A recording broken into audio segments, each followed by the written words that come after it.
Hello and welcome to our new show, Scribes and Songsters. I'm Veronique Mandel. Over the next several months, we'll introduce you to many of the talented writers in Windsor and Essex County. Writers who write fiction, non-fiction, poetry and songs. You'll also meet publishers and bookstore owners who promote local talent. I can't think of a better way to launch this show than with our very first guest. Nino Ricci is an award-winning author who was born in Leamington, but whose literary reputation is worldwide. He has also been writer-in-residence at the University of Windsor. We're going to hear more from Nino himself. Welcome to the show. Nino, thank you so much for taking time to join us. It's a pleasure to be here. You know, I've got so much that I want to talk to you about, but I suppose we should start with your sixth book, Sleep. All right. So before I ask you a bunch of questions about it, tell us about it. Well, the premise of it is an academic man, sort of in middle age, who comes down with a sleep disorder and sees his life begin to disintegrate around him as a result. Though I guess the deeper story is that his life hasn't been so great to begin with, and the sleep disorder is really just a kind of wake-up call to the lies he's been telling himself about his life until then. It certainly takes you on quite a ride. And I'm sure you've not heard this before, but he's not a very likable character. He's not a guy that many of us would want to be friends with, but I find they often make the most fascinating fictional characters. Like I like characters in fiction to challenge me. I like them to take me places I don't go in my normal life, and to show me sides of myself that I also don't like to look at. I think that's one of the primary functions of fiction. It allows us to explore aspects of ourselves that, we don't necessarily want to have to explore in our lives, but that we'd like to understand. And someone like this character gives us a chance to go to those places without us having to experience it directly. Do you know anyone like David?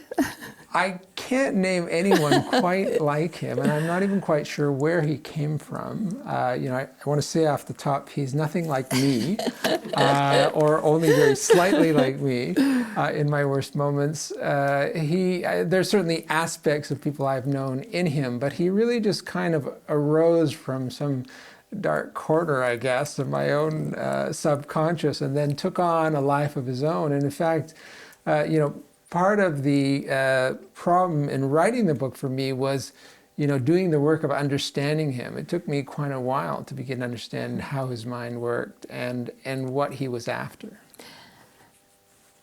Now, he has this sleep problem. So did the sleep problem get developed because of your own sleep issues? Yeah, I started probably about 12 years ago. I came down with a sleep disorder, and it got me thinking about sleep, which I had not thought about very deeply at all until then. I'd taken it for granted, as most people do. And the more I researched, the more frightened I got, really, about the kind of crucial role that sleep really plays in our lives, and that most of us take utterly for granted until a problem arises. But it plays a role in so many aspects of things that are fundamental, really, to our consciousness. It helps us in memory formation. It helps the body in healing. It helps us to downgrade our aggressions. Studies show that people who don't sleep well tend to have more unresolved aggression. It helps us in maintaining a kind of stable self-image. Part of the function of dreams, people are finding, is that they help us to reform sort of those fractured elements of ourselves that get worn away at during our waking lives, so that we can wake up in the morning ready to face a new day. Did any of your sleep issues ever mirror some of his? Well, some of my character's sleep issues, I guess, are extreme forms of issues that I was having with sleep and sleeplessness, and getting sort of consolidated sleep. And I, as writers do, you take something that you know and then you push it to the extreme and see where that leads you. Did you plan for him not to, I shouldn't say this, I might give it away, but, well, I guess we'll go there anyway. Did you plan for him not to sort of be redeemed? I mean, he's not a Hollywood ending. It's not a Hollywood ending. My characters typically don't find anything like clear redemption. I think my character does find a kind of redemption. It's not what you would traditionally define he finds a way as to deal redemption. with it. But he arrives, I guess, at a moment of insight, in a way, at the end. But he's someone who has been trying to push himself to the very bottom of himself, as if to try and find, what is real and true in him. But that's a dangerous prospect when you have as dark a vision of life as he has. Partly, he's also supposed to reflect, certain trends in the modern world and in the contemporary world. He's someone who's very attached to digital media. He's an internet guy, a social media guy, but also someone who starts seeking more and more outrageous stimulation, partly as a way of trying to feel alive and awake in the face of this sleep disorder. I think some of that mirrors the kind of accelerated society we live in today. Mm-hmm. He's also a historian of ancient Rome, and there are a lot of parallels, I think, between the society of ancient Rome and our own society. They also reached a very high level of civilization and a point where they also were seeking ever more outrageous stimulation just to guard against the boredom of a highly civilized state and a highly leisure state. And I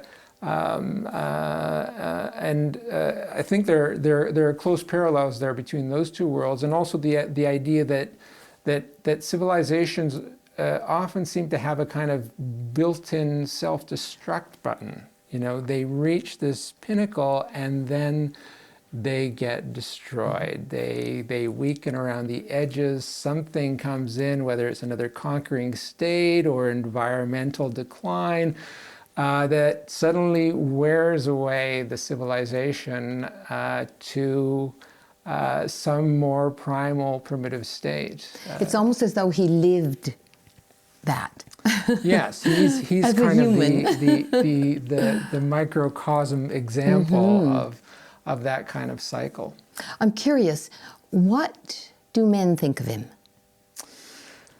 Men, a lot of men were very taken with this book, which is not usually the case with my books. My books, I think, have tended to appeal more to female readers. And it's odd because, as you say, he's not an appealing character. And I won't say it's universally true that all men have liked this book, but a lot of men have responded very strongly to it. I think, partly because they do see something in him that speaks to him. He's certainly a male who feels beleaguered, and I think this is a time when men are very much on the defensive. Yes. Understandably so, after centuries of bad behavior.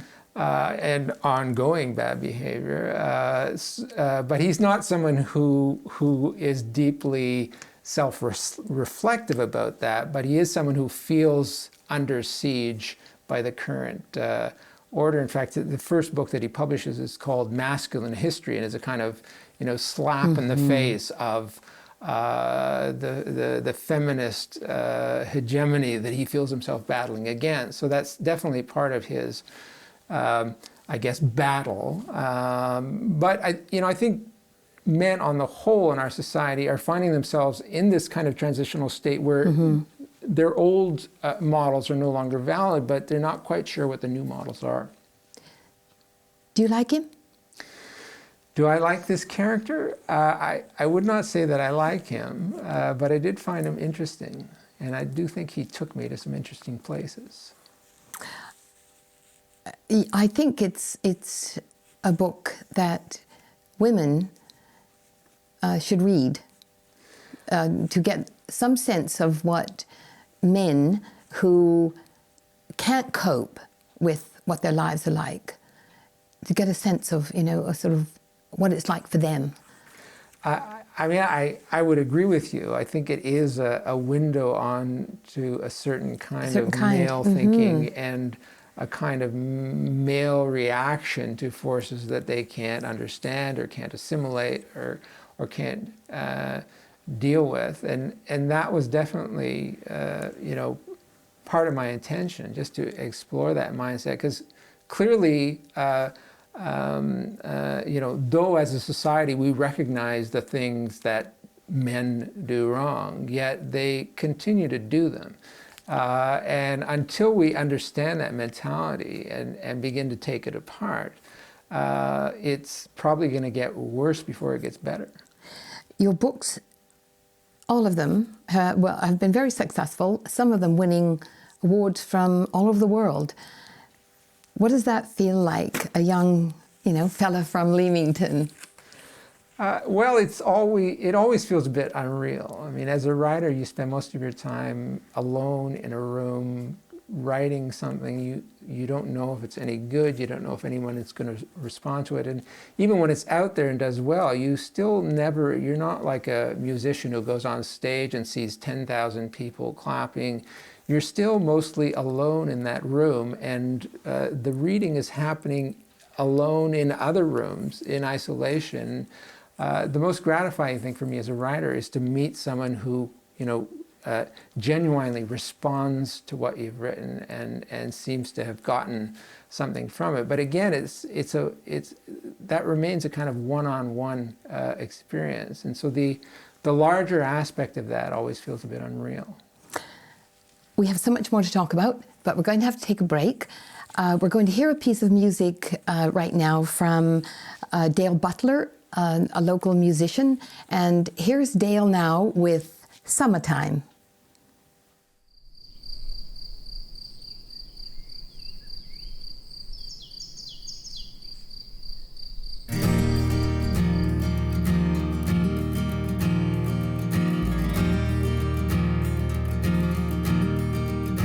Whoa, so pretty and so fine, walks in nature, summertime, it takes me back,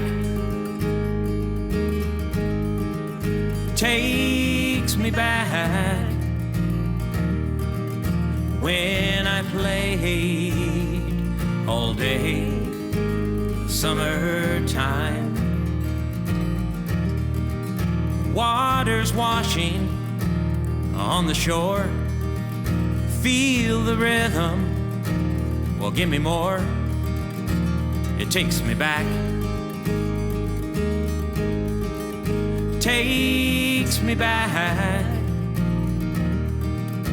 when I played all day, summertime. Find the time to get away. It could be, well, any day. Well, don't let life pass you by. Dance your dance, sing your song of summertime. Winds are changing, we'll catch the breeze. I feel like dancing, it makes me free, and it takes me back. It takes me back when I played all day, summertime. It don't matter about your age, it's alright to waste a day, just lay back. Work can wait, In your heart, it's always summertime. Sun is setting on the bay. It's the end of a perfect day. It takes me back. Takes me back when I played all day. Summertime. In your heart, it's always summertime. In your heart, it's always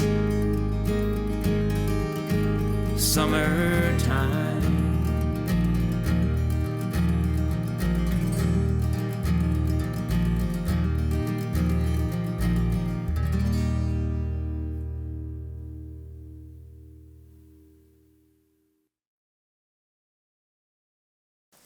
Welcome back. You're watching Scribes and Songsters. I'm Veronique Mandel, here with Nino Ricci. Now, Nino, before the break, we were talking a lot about your new book, Sleep, and I believe it's already won awards. Yes, it won the Canadian Authors Award for fiction. That's a great honor. Yes, it's always nice to get awards. Yeah. It's better than not getting them. And I know your books have won so many awards, including the Governor General. Yes, yes. Yeah. Yeah. And I have to mention Lives of the Saints because many years ago when that came out, it was the first time I had an opportunity to talk to you. And but since then, it's also been made into a movie. Yes, it was made into it was actually a television miniseries for CTV and for Mediaset in Italy. It was a co-production starring Sophia Loren and Chris Christopherson, amongst others. And it was, it was a very exciting project for me. It's very humbling, to spend maybe $20 in paper writing a novel, and then to see people spending hundreds of thousands of dollars, rebuilding sets and making, copies of a book that you had just imagined, or trying to recreate, the cabin on a ship. You can think of these things for free, but to actually construct them is another matter. And I happened to be on set when they were filming in Italy. They essentially rented a whole town in Italy, this village in the mountains that was mainly depopulated and now served as a kind of vacation retreat for people who had lived there in the past. They sort of rented the whole town and shut it down and recreated some of the central scenes in the novel, and it was a thrill to see that happening before my eyes. And so what was Sophia Loren like? She's very down to earth. I can't say I had a lot of FaceTime with her. I was, present a number of dinners with her, and, I have photographs with her, and I did get kissed a couple of times on the cheek by her, so those will be moments I will treasure. But and you washed. She's basically a peasant girl at heart, very down to earth, and a hard worker. She would show up every morning and be there all day, and I think that was her 100th film. So she's been a trooper. Had no idea. Yeah. And Chris Christopherson. He was a lot shorter than. Oh, really? Don't you find a lot of those Hollywood folks are? Yes, that often seems to be the case. On screen they look large, like and giants. Then you meet them, and he was about, shorter than me in any event, and but very down to earth guy, also very sweet. I guess he and Sophia didn't quite see eye to eye on certain political issues. I think she's a bit she's a bit right-leaning, and he's rather left-leaning. And he described a conversation they'd had where he'd had to just sort of politely leave the room.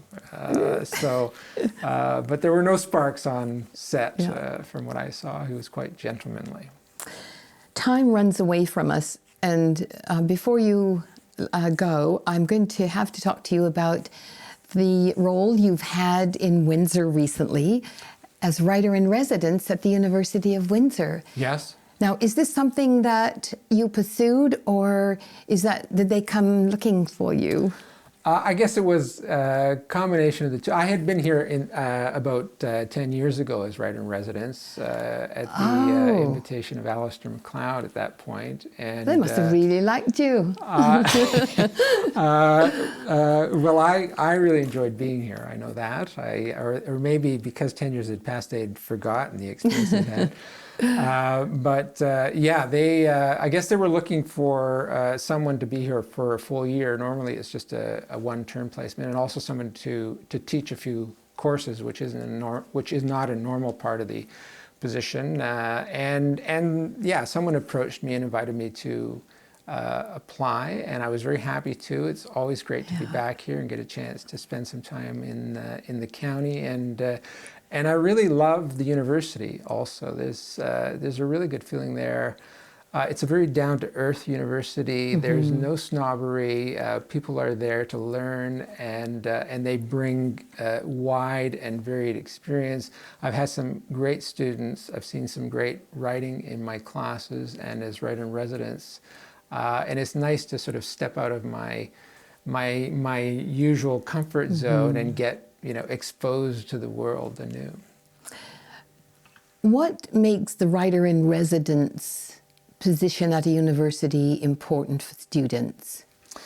Well, it's a chance for anyone, not even necessarily writing students, anyone who has an aspiration to write, to go to a professional writer and show them some work and get some feedback and get some idea also of how they might move forward with their writing if that's something they're committed to. And I get a lot of people who come forward very timidly and who have been writing things that they've been putting in a drawer and wouldn't even dare, say, enroll in a writing course. And it's a chance for them to really, get someone with a professional background to give them real feedback and find out that maybe they've got something there that they can develop. So it's true for any student in the university, but also anyone in the community can come to these writers and show their work. And I'm not sure that people in the community are aware of that. No. Anyone can contact the English department and make an appointment to see these writers in residence and get them to talk about their work.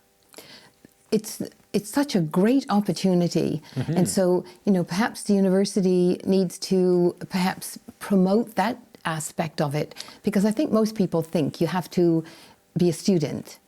Yes, and I think the university is trying to do more and more of that outreach. I've been out to a number of high schools during my time here. I'm going to be doing a talk at the public library.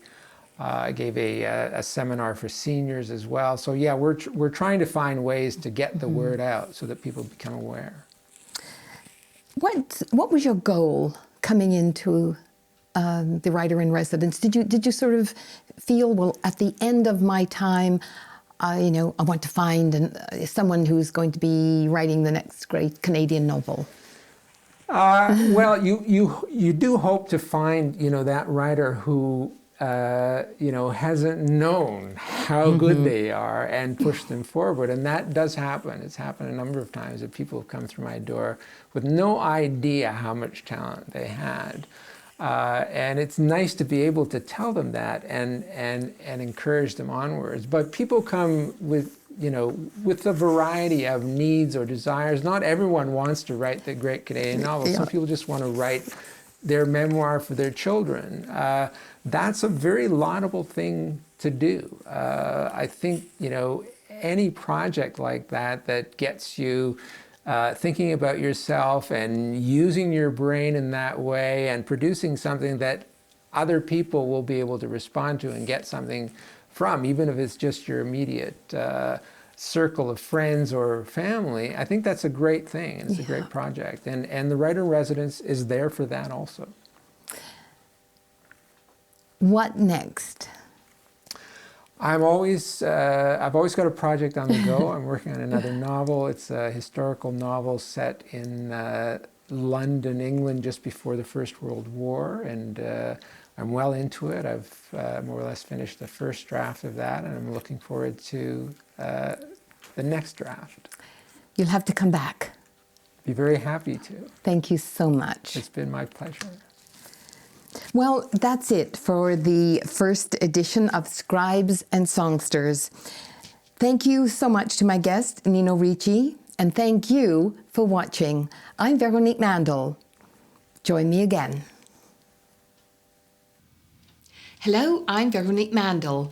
Our region is famous for its agriculture, the auto industry, and for having a super warm climate with the longest growing season in Canada. But Windsor and Essex County also produce an abundance of great artists, musicians, writers, visual artists, dancers, and filmmakers. Here at Scribes and Songsters, we're pleased to showcase some of those excellent writers and songwriters. Our show will also introduce you to local publishers and inform you about literary events and other items of local literary interest.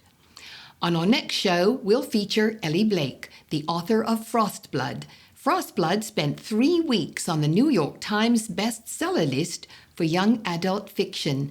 That was in February of this year. Our second guest, Sarah Jarvis, will join us to tell us about Windsor Book Fest 2017, which is now ranked as one of the best literary festivals in Canada. And singer-songwriter Martha Renault from LaSalle will also be here to perform one of her original songs. Scribes and Songsters was created and is produced by the Essex Region Literary Network. The network is a charitable non-profit organization that organizes and promotes literacy programs and promotes the literary arts in Windsor and Essex County. I'd also like to acknowledge our executive producer Brian Sweet for helping make this show possible. I'm Veronique Mandel. Thanks for watching. Please join us next time on Scribes and Songsters. Perfect day. It takes me back. Takes me back when I played all day, summertime.